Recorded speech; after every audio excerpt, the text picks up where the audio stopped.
नमस्कार। प्रारब्ध पर आप सभी का स्वागत है। मैं अवनीश। स्क्रीन के दूसरे हिस्से में आप जिन्हें देख रहे हैं व्यालोक पाठक जी, उनका परिचय प्रारब्ध पर अब कराने की रवायत हमने छोड़ दी है, परंपरा हमने बंद कर दी है। व्यालोक भाई, राम राम, नमस्कार। सभी को जय सिया राम। जय सिया राम। व्यालोक भाई, 3 राज्यों में सरकार है ना, और एक राज्य जो तेलंगाना अगर कहिए तो वहां पे जो है ठीक-ठाक बढ़त है, एक अच्छी पोजीशन। मैं बीजेपी की बात कर रहा हूँ। ये सब जी जी। हुआ और जिस समय परिणाम आ रहे थे उसी बीच में इंडी अलायंस जो कांग्रेस के नेतृत्व में बन रहा था, तो उसमें क्या हुआ कि साहब आनन-फानन में जिसको नहीं कहते हैं कि एक इमरजेंसी बैठक बुला ली जाए। तो जब ये चुनाव परिणाम आ रहे थे उसी बीच में मल्लिकार्जुन खड़गे द्वारा जो है वो 28 अपने इंडी अलायंस के दलों को 6 दिसंबर को, हालाँकि ये 6 दिसंबर वाला डेट जो है इस पे भी देखिए, हाँ, किसी का विजय उत्सव और किसी की इमरजेंसी मीटिंग, तो मेमोरेबल है। ये भी एक सांकेतिक अगर लिया जाए तो एक संकेत दिया गया है ना? तो इसमें क्या ये अंतिम बैठक होने जा रही है? क्योंकि कौन आ रहा है क्या होनी चाहिए, बनस्पत चर्चा इस बात की हो रही है कि कौन नहीं आ रहा है। ममता दीदी, उन्होंने कहा कि भाई हमको तो इतना लेट अभी तक तो बताइए नहीं कि अब बताएगा तो हम बिजी हैं। एक तरह से उन्होंने मना किया। अखिलेश यादव बने हुए हैं, वो कह रहे हैं भाई वकलनाथ कौन है पहले ये बता दो। इधर बिहार से जो है वो लालू परिवार तो जा रहा है, नीतीश जी गायब है, वो भी नहीं जा रहा है, कोई कारण भी खास नहीं बताया है। तो साहब फिर बचा कौन? इंडिया अलायंस कहाँ है? ये दिल्ली की बैठक क्या डैश डैश डैश। देखिए, हम लोगों ने पहले भी बात की थी कि इन 4 राज्यों के जो परिणाम आएंगे, और हम लोग मिजोरम को भूल रहे हैं। मिजोरम में भी कांग्रेस हार गई है, तो 5 राज्यों के चुनाव परिणामों का बहुत असर पड़ेगा इंडिया अलायंस पर। 2-3 चीजें हैं जिसको समझना चाहिए दर्शकों को, श्रोताओं को, कि कांग्रेस की बढ़त जहां जहां हो रही है वो क्षेत्रीय दलों को खाती, और इसी लिहाज से क्षेत्रीय दल बहुत सावधान हो गए हैं। जैसे अभी आप देखिए कि कर्नाटक में जेडीएस साफ हो गई, इधर आपको तेलंगाना में बीआरएस को इसने खत्म कर दिया। तो कांग्रेस जहां जहां बढ़ रही है, और जैसे जैसे उसका उत्थान हो रहा है, एक तरह से जो भी 1-2 राज्यों में, 3 राज्यों में, वैसे वैसे वो वहां के क्षेत्रीय दलों को खत्म करेगी, और यही हो रहा है। इसलिए नीतीश बाबू तो, पहले नीतीश बाबू की बात करते हैं बिहार के। नीतीश जी की पूरी संकल्पना और कवायद, 1.5-2 साल उन्होंने मेहनत की, तब ये जाके इंडिया अलायंस बना। 28 दलों को सामने लाने की ताकत राहुल गांधी में नहीं है, क्योंकि वो विषधर भले जितने भी बड़े हों, लेकिन उनके पास वह चेहरा नहीं है, वह कवायद नहीं है, वह बुजुर्गियत नहीं है। हालांकि बुजुर्ग हो गए हैं, लेकिन वो खुद को अभी भी युवा कहते हैं। तो उनके पास ये सब कुछ नहीं है जो नीतीश जी के पास है। नीतीश जी के पास एक ठीक ठाक छवि है। बिहार जैसे राज्य का प्रशासन उन्होंने 15-20 साल चलाया है। अभी जब आरजेडी के साथ हैं वो, तो भले बिहार में अपराध और तमाम चीजें बढ़ने लगी हैं, और अब उन्होंने बिहार की तरफ देखना भी छोड़ दिया है, क्योंकि वो 2013 से ही प्रधानमंत्री बनने की जुगत में है। एक बार पहले भी उन्होंने पलटी मारी थी, फिर उन्होंने पलटी मारी। तो मुझे तो अभी भी अंदेशा है कि हो सकता है वो वापस भाजपा की तरफ चले जाएं, और इससे कोई मना नहीं कर सकता है। जी।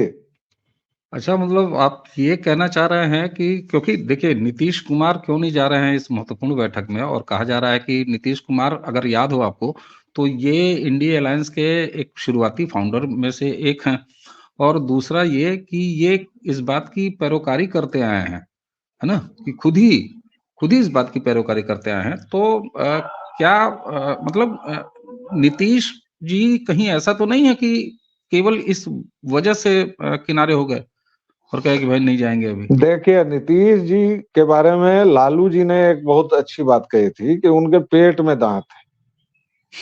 मतलब नीतीश कुमार क्या कहते हैं और क्या करते हैं वो केवल नीतीश कुमार को पता है, उनके अलावा कोई नहीं जानता है। और देखिए, राजनीति में तो सब बड़ी बड़ी बातें तो करते ही हैं, तो नीतीश कुमार ने भी की, लेकिन ये इंडी अलायंस तो पूरी तरह से उनका ही ब्रेन चाइल्ड है। सारा कुछ उन्हीं ठीक का है, किया धरा है। और बिल्कुल वो ठीक है। संयोजक बनना चाहते थे, प्रधानमंत्री पद के उम्मीदवार बनना चाहते थे। कांग्रेस जब से आई इसमें, तब से कांग्रेस स्वीकार नहीं करेगी, क्योंकि राहुल गांधी विषधर जी को बनाना है, उनको प्रधानमंत्री। उस परिवार के बिना कांग्रेस का काम ही नहीं चल सकता है। आपने देखा हम्म। होगा कि खड़गे को किस तरह से वो अपमानित करते हैं, या जब प्रधानमंत्री सो कॉल्ड मनमोहन हम्म, सिंह थे, तो सोनिया गांधी का क्या रवैया था उनके प्रति। यार, बिल्कुल इवन राहुल गांधी का क्या रवैया था। मतलब अध्यादेश बहुत। फाड़ देना संसद के बाहर, अपनी ही सरकार का, अपने प्रधानमंत्री का, इतने बुजुर्ग का, सो कॉल्ड अर्थशास्त्री, विनम्र अर्थशास्त्री का, ये सब क्या हम्म। दिखाता है। तो नीतीश जी इस बात को जानते हैं, इसलिए अब वो कोई तीसरी कला खेलेंगे, या हो सकता है, मतलब मैं नहीं जानता, क्योंकि उनको जानना किसी के बस का नहीं है, लेकिन हो हम्म। सकता है कि वो फिर से एक बार भाजपा में चले जाए। अच्छा, अखिलेश यहाँ यादव। यहाँ टोक दूं जरा, नीतीश जी। नहीं, अखिलेश यादव पे आप आए, क्योंकि तीन जी। मुख्य पात्र हैं, नीतीश जी। कुमार जिनकी हम चर्चा कर रहे हैं, अखिलेश यादव, ममता। नीतीश कुमार आखिर अगर बीजेपी की तरफ आना चाहेंगे, मान लीजिए फिर एक पलटी मारे, बीजेपी लेगी? बीजेपी ले हम्म, सकती है, मतलब बीजेपी क्यों नहीं लेगी भाई। देखिए, डबल इंजन की सरकार उसको बनानी है, डबल इंजन की सरकार चलानी है। अगले साल वहां लोकसभा चुनाव है। हम्म, अभी अगर वो नीतीश को अलग कर देती है, तो नीतीश हो सकता है कि 2-3 सीटों पर हो जाए। लेकिन नीतीश कुमार की खासियत ये है कि वो किसी के साथ जाते हैं, वो जीरो की तरह है। तो किसी के साथ हम्म। जाते हैं तो उसकी महत्ता बढ़ जाती ठीक, है। ठीक बात। ये आपने अच्छा बिम दिया कि वो जीरो की तरह है ना? तो अगर किसी अंक के नीतीश आगे कुमार, बिल्कुल, नीतीश कुमार का रिजल्ट देख लीजिए, जब भी वो अकेले लड़े हैं, हम्म, मतलब जेडीयू जब भी अकेले लड़ी है, 2 से 3 सीट है उसके पास। ठीक लेकिन तो जब वो या तो आरजेडी के साथ या बीजेपी के साथ जाते हैं, तो पता चलता है कि वो कमाल हो गया। ठीक। तो इसलिए बीजेपी क्यों नहीं लेगी, बीजेपी ले सकती है। हम्म, हम्म, बीजेपी के बीजेपी ने अपना विकल्प तो तैयार नहीं किया है ना बिहार के लिए। हम्म। और तो जिसको ये तैयार कर रही है सम्राट चौधरी, जो समय लगेगा उसमें। ये कर रहे हैं, तो एक तो वो भी दूसरे दल से आए हुए हैं, सुकनी चौधरी के हम्म, बेटे हैं। और हम्म। दूसरी बात यह है कि अभी उनको समय भी लगेगा। आप ठीक कुछ बात। कह रहे थे। जी। नहीं नहीं, मैं यही कह रहा था कि सम्राट को ग्रो करने में, उनको ग्रूम करने में अभी समय लगेगा, वो भी बिहार जैसे है ना, एक पॉलिटिकली मतलब एक टिपिकल टाइप समाज है बिहार का, जो पॉलिटिकल समाज है, तो उसमें भी सम्राट और को समय लगेगा। अच्छा, और अब हाँ आपकी जी इस जी। बात से मैं एकदम अगर आप पॉलिटिकली समझदार कहना चाहते हैं, तो मैं इसका कड़ा विरोध करूंगा, क्योंकि अरे, मैं जानता हूं कि बिहार की जनता कतई मैंने समझदार नहीं है। हाँ, अगर टिपिकल का बिहार की मतलब जनता राजनैतिक रूप से जागरूक या समझदार होती, तो वो हाँ, 30 साल से इन दोनों को ढो नहीं रही होती। सीधी ठीक सी बात, बात है। ठीक बात, ये वैसे मैंने टिपिकल का। बिना लाग लपेट के कह दे रहा हूं। ठीक। मैं खुद अच्छा, बिहारी हूं और मैं जानता हूं। बिल्कुल ठीक बात। अच्छा, नीतीश चाचा की तो मान लीजिए ये वजह हो गई साफ की, अपना वो खिड़की, एक बड़ी सी खिड़की जो लगभग दरवाजे जैसी है, उसको लग रहा है कि एनडीए की तरफ खोल के अपना छोड़ दिए हुए हैं, तो ये समझ में आता है। अखिलेश जी काहे वो अखिलेश बने हुए हैं एनडीए अलायंस से? क्योंकि अब तो भाई 24 का मामला है। अखिलेश जी का ज्यादा कुछ दांव पर लगा हुआ है। नीतीश जी का तो चलिए लास्ट लेग में चल रहे हैं। अखिलेश की तो पारी अभी पहली पारी उन्होंने खेली थी मुख्यमंत्री के तौर पर। अभी तो वो युवा हैं, जवान हैं। और कांग्रेस के पास जिस तरह से मुसलमान जा रहे हैं, तो केवल यादवों के वोट से अखिलेश यादव को क्या मिलेगा, वो ये बात जानते हैं। दूसरी बात की कमलनाथ ने उनकी छिछालेदर की। 74 सीटों पर सपा ने लड़वा दिया था अपना कैंडिडेट मध्य प्रदेश में, केवल इसी बात पर कि हमारे नेता का अपमान हुआ या जो भी। ये सब जितने भी एक दल, जो भी इस तरह के दल हैं, मतलब एक आदमी या एक परिवार के जो दल हैं, उनका सीधा सा मकसद है कि वो सत्ता में किसी भी तरह रहना चाहते हैं, पहली बात। दूसरी बात यह है कि कांग्रेस में मुसलमान फिर से आकर्षित हो रहे हैं। आप देखिए तेलंगाना में, आप देख लीजिए वोट, कर्नाटक में देख लीजिए। मुस्लिमों को अपनी गलती का एहसास हो गया है कि भाजपा को अगर टक्कर देनी है तो वो कांग्रेस ही दे सकती है। और ये बात सभी क्षेत्रीय दलों के लिए खतरे की घंटी है। और ये बात अखिलेश भी समझ गए हैं, नीतीश भी समझ गए हैं, जो भी हैं वो समझ गए हैं। आरजेडी क्यों जा रही है मुझे नहीं पता, क्योंकि लालू बहुत पुराने सदस्य हैं, कांग्रेस को बर्बाद करने वाले। कांग्रेस का नामो निशान बिहार से उन्होंने मिटवाया। लेकिन अभी क्यों जा रहे हैं, वो सोनिया के बहुत करीब थे। हो सकता है कि उनको ये लग रहा हो कि भाई फिर से कांग्रेस की सरकार बन जाएगी, या उनका जो डायलेमा था नीतीश को लेके वो और ज्यादा हो गया हो। तो ये सारी बातें हैं इसमें। मतलब अखिलेश, आप पश्चिमी उत्तर प्रदेश का हाल देखिए। अजय राय के कांग्रेस अध्यक्ष बनने के बाद से कांग्रेस का रवैया देखिए और अखिलेश की बयानबाजी देखिए, आपको साफ साफ समझ में आ जाएगा कि अखिलेश को समझ में आ गया है कि अब इस अलायंस से कोई फायदा नहीं है। तो जब फायदा नहीं है तो उस अलायंस में जाने का क्या मतलब है। भाई अखिलेश एक बार बहन जी के साथ गए, एक बार कांग्रेस के साथ गए, दोनों बार जनता ने उनको ठेंगा दिखा दिया। तो वो ये भी सोच सकते हैं कि मैं अकेला ही लड़ लूं या बसपा के साथ आ जाऊं, कुछ भी सोच सकते हैं। लेकिन वो इंडी अलायंस में तो नहीं जाएंगे। तो इंडी अलायंस शुरू होने से पहले खत्म हो गया है। वैसे भी ये इंडी अलायंस वगैरह था नहीं, ये तो कांग्रेस का अपना प्रपंच था। आप देखिए पहली बैठक जब बिहार में हुई तब लोगों का और नेताओं का क्या रवैया था, और उसके बाद से जब जब दिल्ली में या कहीं भी बैठक हुई, बेंगलोर में हुई, हैदराबाद में हुई, 2 बैठकें हुई हैं हैदराबाद में और दिल्ली में। दिल्ली की बैठक से ही स्नैच कर लिया। नीतीश जी को ममता बानो ने ही ये सलाह दी थी कि पहली बैठक तुम बिहार में करो, वरना कांग्रेस की वो पुरानी खिलाड़ी हैं, तो वो जानती हैं कि कांग्रेस इसको हाईजैक करने में देर नहीं लगाएगी। और तीनों अहंकारी भी हैं, तीनों आत्मकेंद्रित भी हैं नेता। इतनी सी बात है।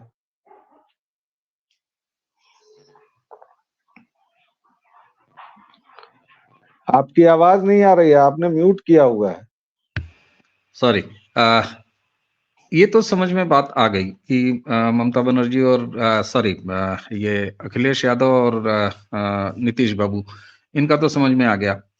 क्या ममता बनर्जी इस रेस में सबसे आगे हैं, सबसे क्लियर हैं, सबसे फर्स्ट आने वाली हैं कि ये इंडिया अलायंस जैसी कोई चीज जो है वो हमारा वजूद, यानी रीजनल पार्टीज, क्योंकि ये बहुत महत्वपूर्ण चीज निकल के आ रही है इस चुनाव के दौरान जो भी रिजल्ट आया है, कि एक ट्रेंड बनता जा रहा है। आपने बिल्कुल सही कहा कि क्षेत्रीय पार्टियों को खा रही है, और खा रही है कांग्रेस। तो दुश्मन नंबर 1 क्षेत्रीय पार्टियों की हो गई है आपकी कांग्रेस, नेचुरल।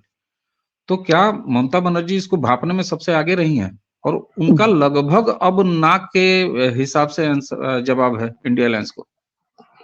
बिल्कुल वो भांपने में सफल हैं, क्योंकि आप देखिए कि बंगाल की हालत जो है, वहां से सीपीएम लगभग खत्म हो चुकी है। सीपीएम का अब कोई वजूद नहीं है। सीपीएम के जितने लोग थे, जो भी थे, वो ममता बनर्जी के साथ आ गए हैं। दूसरे नंबर की पार्टी भाजपा बन गई है। अगर भाजपा विरोधी मत बढ़े तो वो टीएमसी में जाएंगे या कांग्रेस में जाएंगे। अगर कांग्रेस में ज्यादा गए तो नुकसान किसको होगा? टीएमसी को होगा। तो इसीलिए ममता जी ने यह फैसला ले लिया है। उनको पता चल गया है कि अब इस पूरी कवायद का कोई हल नहीं, मतलब कोई मतलब नहीं है। और वैसे भी वो कांग्रेस से बहुत नाराज होकर, उन्होंने कांग्रेस छोड़ के बनाई है ना अपनी पार्टी, तो वो राहुल विषधर को तो कभी नहीं प्रमोट करेंगे, चाहे कुछ भी हो जाए। तो ममता बनर्जी के पास दो तीन मोर्चे हैं। एक तो अपने भतीजे वाला मामला है, दूसरे उनके सारे मंत्री वंत्री फंसते जा रहे हैं। तो मैं इस बात पर भी बहुत आश्चर्य नहीं करूंगा कि ममता जी भी अटल जी के समय की तरह एक बार फिर से बीजेपी से पिंगे बढ़ा लें, या उनके साथ कह दें कि ठीक है चलो हमारी केमिस्ट्री सुधारते हैं और आ जाते हैं। क्योंकि उनके पास समस्याओं का अंबार है, और कांग्रेस के साथ आने से वो समस्याएं बढ़ेंगी ही बढ़ेंगी, वो घटने वाली नहीं है। ये बड़ी रोचक बात आपने कही कि अच्छा, इसको जिस तरीके से आपने समस्याओं के साथ जोड़ा, तो उनकी समस्याएं तो हैं, वो अपनी सादगी के लिए अपने निजी जीवन में जानी जाती हैं, लेकिन अब भाई एक परिवार की पार्टी है और वो साफ साफ दिखाई भी दे रहा है, तो समस्याएं उनके पास भी हैं।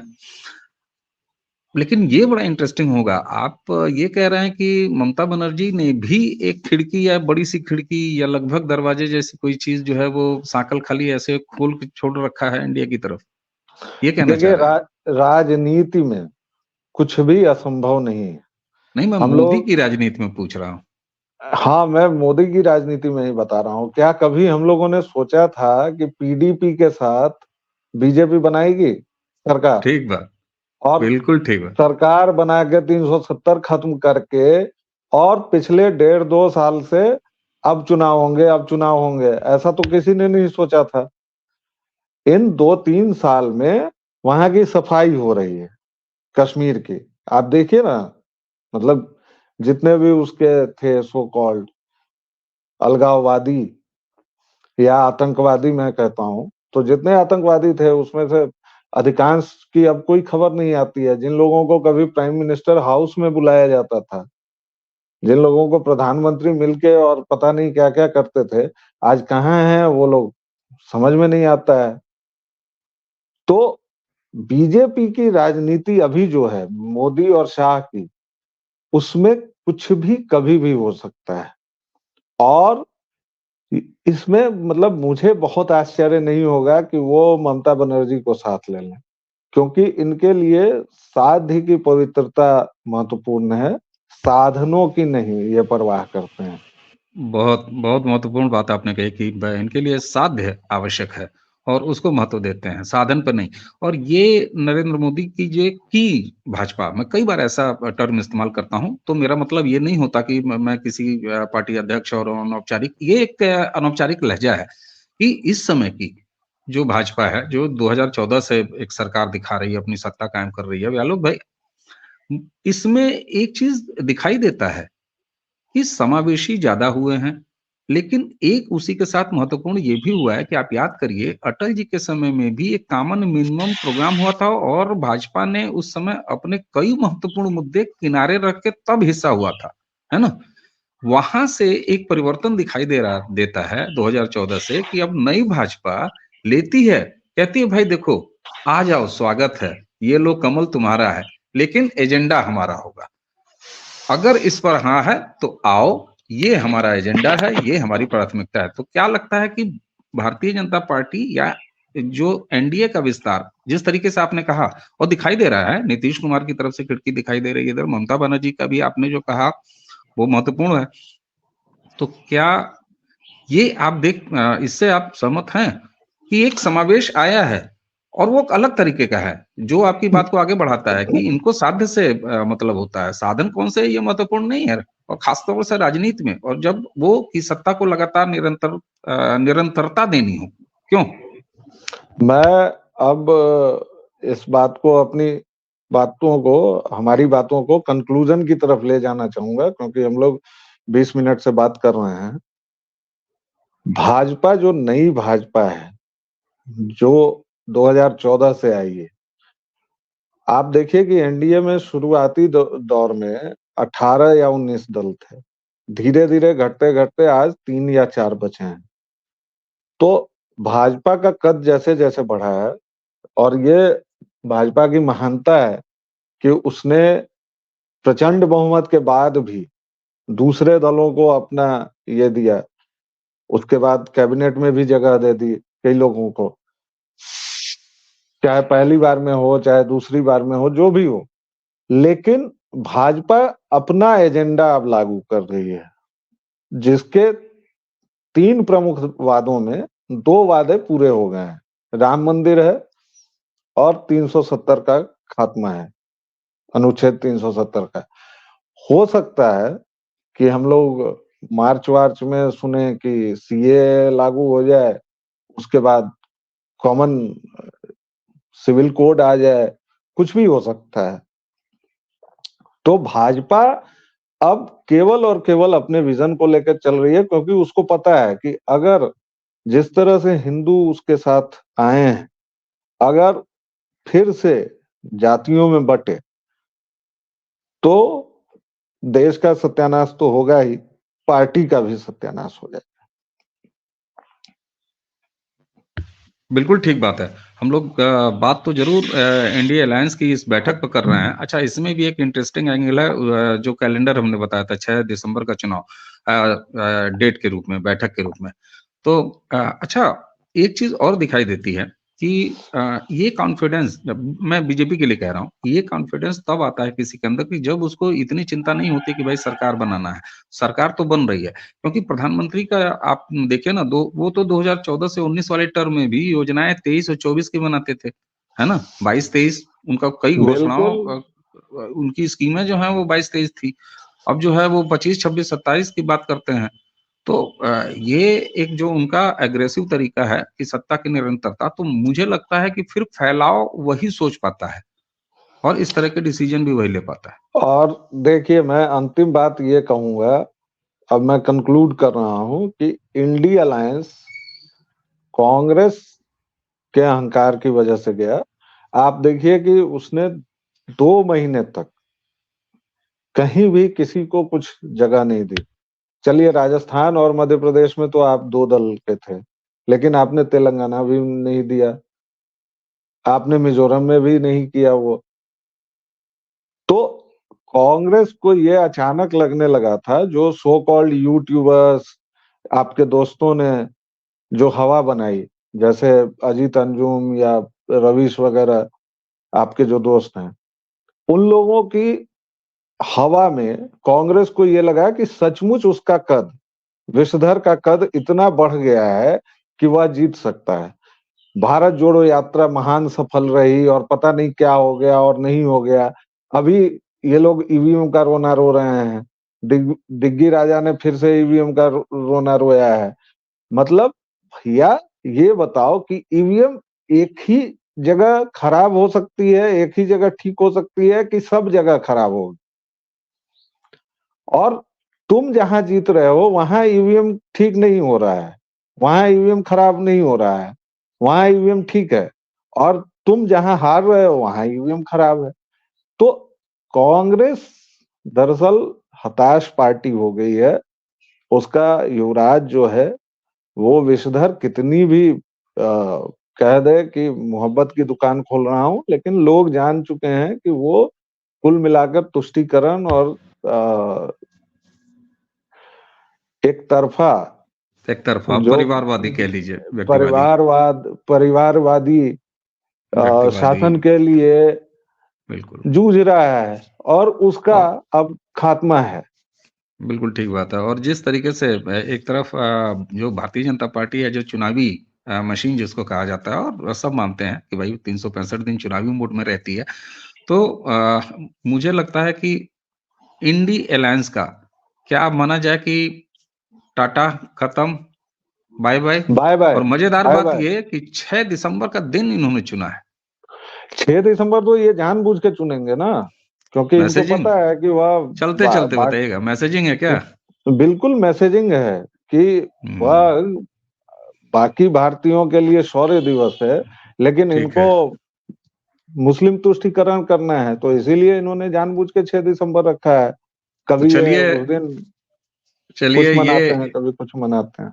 ठीक बात। तो चलिए ये कहते हुए ये बात खत्म की जाए आज की चर्चा, कि इंडी अलायंस का भविष्य भी 6 दिसंबर के उसी ढांचे की तरह है, जिसका 6 दिसंबर को जो कुछ हुआ था, हाँ, अयोध्या में। तो हो सकता है कि ये इंडी अलायंस का भी वही मामला हो, और ये एक फिर मैं रिपीट करूंगा वही, कि इंडी अलायंस की ये बैठक शायद उसकी अलायंस की अंतिम बैठक भी साबित हो सकती है। व्यालोक भाई, बहुत बहुत धन्यवाद। अच्छा समय लिया, हालांकि हम लोगों ने आज जो है दर्शकों अपने तय समय से 2-3 मिनट ज्यादा हैं। तो चलिए इस वीडियो को और लंबा करते हुए आप सभी से आगे चाहेंगे। व्यालोक भाई बहुत बहुत धन्यवाद, और दर्शकों आप सभी को राम राम, नमस्कार।